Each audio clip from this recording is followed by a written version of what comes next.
What is going on with Trump's new H1B visa policy? How does this relate to India? How does it relate to accounting and tech? I see a lot of tweets about a new H1B policy.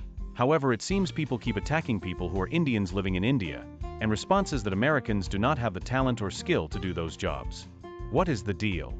For example, another example is on the H1B subreddit where people are claiming that H1B visa holders lost, and people claiming that Americans are not qualified and people making remarks about Indians from India. Reddit post from H1B subreddit. Somehow people in accounting and tech bring up the topic of H1Bs, and yet they somehow bring up people from India. What happened? Is this just a soccer sports team thing? Answer: this is a multi-part response, because I wrote too much, lol. Part 1 of 2. First things first, read the primary source text. Now, there's a few things to address. What is the H1B visa program? The H1B visa program is the visa program for people who wish to perform services in a specialty occupation, services of exceptional merit and ability relating to a Department of Defense, DoD cooperative research and development project, or services as a fashion model of distinguished merit or ability. Source: basically, it's a skilled work visa, and for some reason, a fashion model visa, and it has certain eligibility requirements for people hired by it. Is there a minimum salary for a job in H1B status? Yes, the employer hiring an H1B worker must have documentation to prove, and then must certify to the U.S. Department of Labor (DOL) that it will pay the H1B employee the prevailing wage or the actual wage, whichever is higher. The prevailing wage is the salary paid to workers in similar occupations in the geographic area of the intended employment.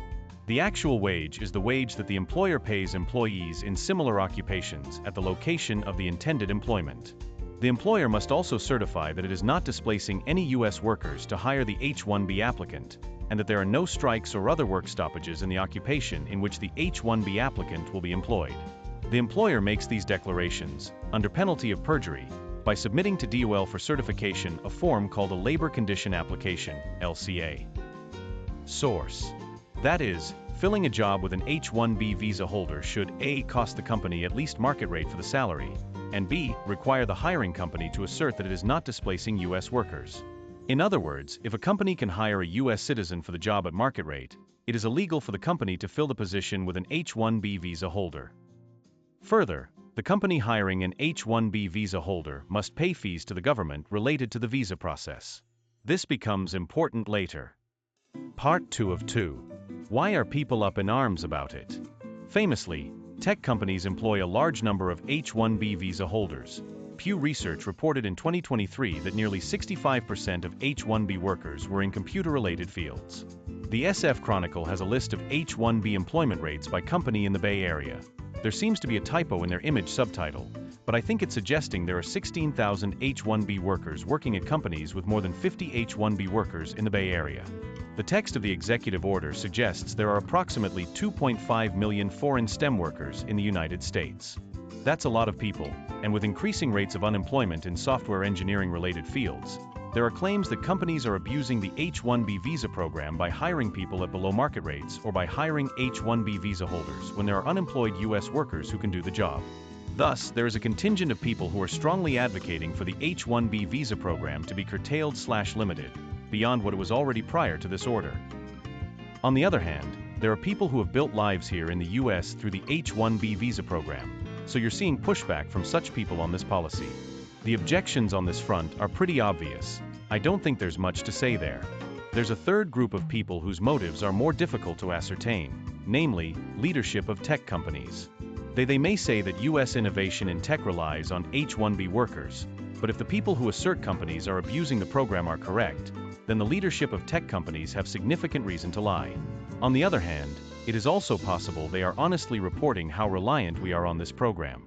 That executive order is long. What does it say? Bro, read it. But the high-level point is that H1B visa holders who are currently outside the U.S. must have their employer file a petition in order for them to be admitted back into the U.S. E.g., this would be people who are on vacation to their home country, etc. See edit. This has been clarified. This petition will cost the employer $100,000. There's also a big ol' asterisk here stating that, if the Secretary of Labor Homeland Security edit, I misread originally as the section of labor. determines a company's use of the H1B visa program does not present a threat to the US, they can waive the $100,000. They're also revising the prevailing wage levels for hiring H1B applicants. Edit. The White House has issued a clarification that says the $100,000 fee will not apply to current visa holders, and will only apply to new visa holders. AP source i.e. Those who already hold H1B visas and are currently outside of the country right now will not be charged $100,000 to re-enter, White House Press Secretary Caroline Leavitt said in a posting on X. This applies only to new visas, not renewals, and not current visa holders. That sounds disruptive. Yep. Whether you think that disruption is good or bad depends on a lot of factors, but the fact that it's disruptive is why you're seeing a lot of people talking about it.